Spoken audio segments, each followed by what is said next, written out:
The final eicha of the Shabbos is naturally the megilas eicha. Megilas eicha was composed by the Novi Yirmiyahu, but at different stages. It wasn't written as one book. Part of the Megillah, the third chapter, Ani Agever, was written at the time of the king Yoshio, and it was the king burned it, and the Navi records that. This eicha is not solely about the Churban,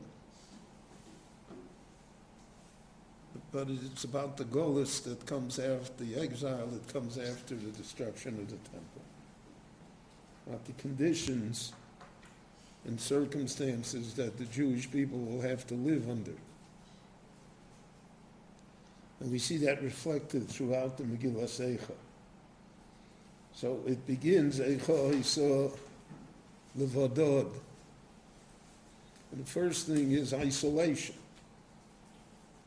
The Jews are isolated from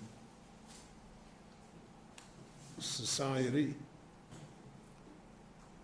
So there was a forced isolation for hundreds of years. The idea of a ghetto. But it's not only that, it's the forced isolation that Jews are forced to isolate themselves in order to remain Jewish. It's not possible to blend completely into any society and to retain one's identity if one is a minority, if one is different, if one's faith is different. And that's especially true regarding the Jewish people, because the fact that Jewish people always were small in numbers. So at the time of the second Churban, for instance, according to Josephus and others, there were a lot of Jews.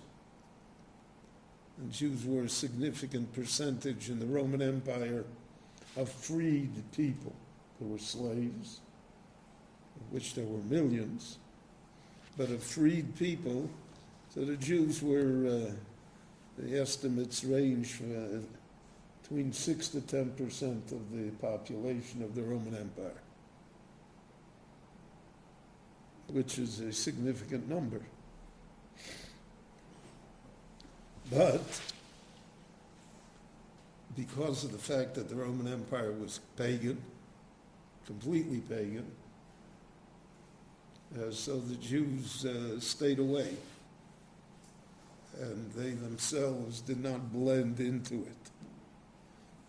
And then with the coming of Christianity, when the Christians came, so they had a great deal of anti-Jewish feeling because the Jews had rejected their religion, and therefore Jews were forced to be even more isolated.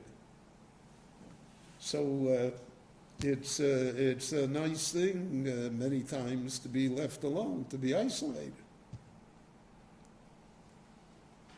But on the other hand, eventually it wears down the people. Eventually it creates complexes and views that are psychologically, emotionally, sociologically dangerous.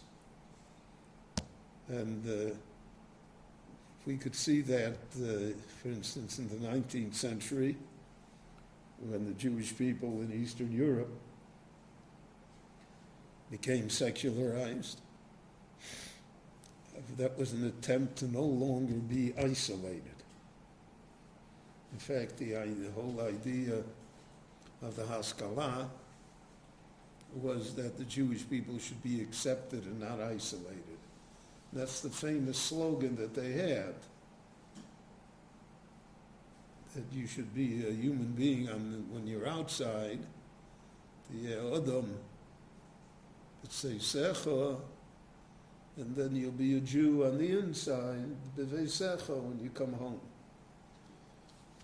Well, that's a very slippery slope, and it's a very tricky thing to negotiate, to be able to do that. There were places in the exile where it could be done. In the 19th century,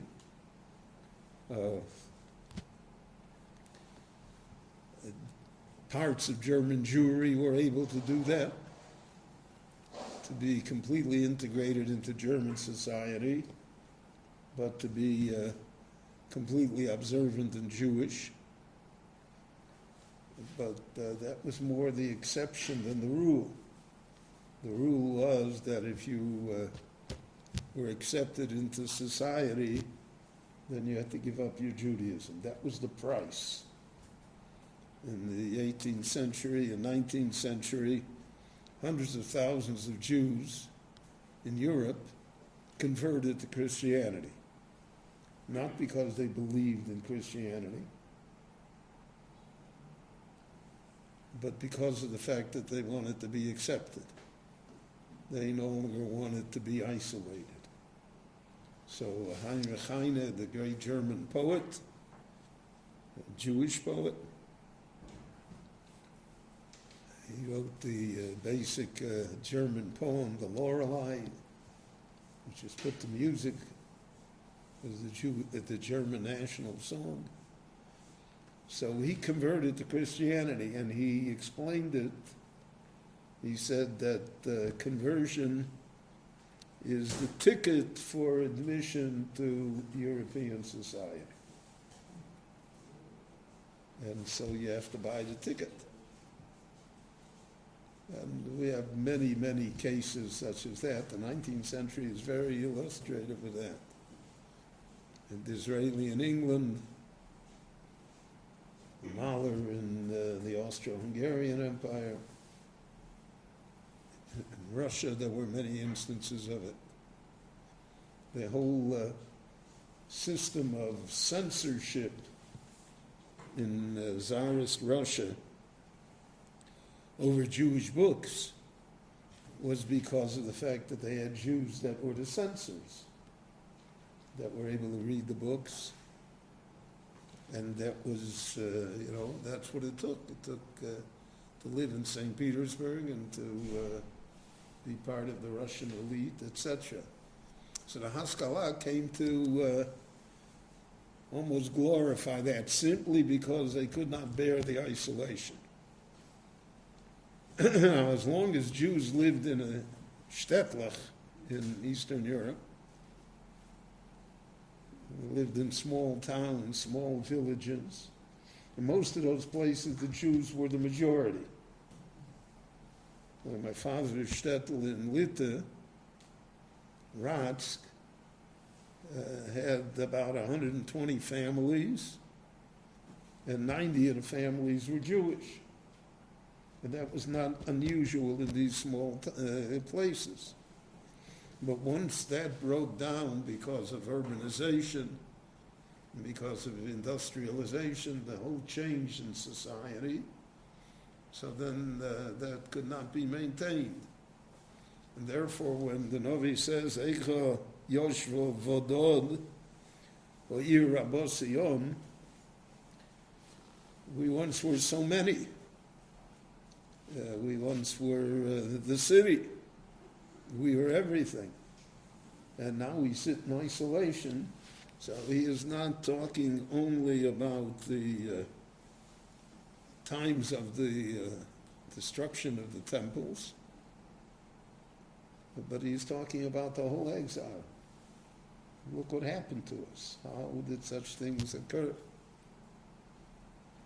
And that's a constant theme throughout the story of the exile. Is that in the attempt not to be isolated, the Jews give up. They give up on their faith and their culture. But the second half of eicha is that none of this helps. That in the long run doesn't make a difference. And therefore, the Navi describes that the Jews made alliances with Ashur, with Bavel. The Jews did all sorts of things to belong, and the end was that Kol Reyeho Bogdubo. Everyone that we relied upon, at the end, could not be relied upon. Turned into a situation of treachery and deceit. So that's the second half of that. So, in effect, the Navi is saying, whatever you do, you have to realize what's happened to you. You didn't want to live isolated. You wanted to live part of them. Okay. So in isolation, you weren't able to really flourish. And when you were part of them, you also weren't able to flourish. They wouldn't let you. And therefore, that's the theme of this whole megilas eicha. And that's what the Navi himself says about himself. Ani Hagever, Ro'asoni, I'm the one. What happened to me personally is what happens to everybody, to the Jewish people nationally. And because of that, therefore, there's a punishment called solitary confinement, which I think is the most brutal of all punishments that the law can exact on a person. Because by nature we have to be part of something, we have to have communication, we have to be, we're social creatures, so to speak. And here it's enforced in a way that it's impossible. So if that's true personally, the Navi was put into partial isolation. We read in the Navi that his Talmud, Baruch, was able to come and visit him and be part of him. He wrote much of what he wrote. But he's alone. Basically, he's alone. And when it's not alone, so then we see the other side of the coin, which is just as bitter and just as difficult. So we live now in such a time too, except that it's the state of Israel that is what we are. So on one hand, the world wants to isolate us. That's what BDS is all about. Keep them in isolation. Nobody should go there, nobody should help, nobody should talk, nobody should invest. So that's one part, right? And then the other part is that we want to include them in everything, but we want them to follow our rules. So like if you want to be a member of the European Union, you have to consider that perhaps you should ban shchita. Or even, some say, as far as circumcision. I mean, those are our rules. There will be rules to be part of the country, to be part of the society. So again, you're caught between the rock and the hard place. And that's the whole summation of really what the Megillah is about. And because of that, because we have no rational way to escape this, so therefore the Navi reinforces the idea that without the help of God, we never could have survived the exile, and will never be able to be successful after the exile. And that's why the Megillah ends, Ashivenu Hashem Elecha v'nashuva, Chadei Shomenu Kikeda. Right, after this whole thing, we see that we have to go back to where we began. And that's what the Rebbeinu Shem promised us. Reason Zgula Mikol Ha'amim, to be a Mamlechas Kohanim and a Goy Kadosh. Rabbi Chananya ben Akash, Yom Yetzak HaRivorach U'Lezakas Yisrael, Ufilchach Hirba Lahem Torah Mitzvot Shenei Maranot Chavei.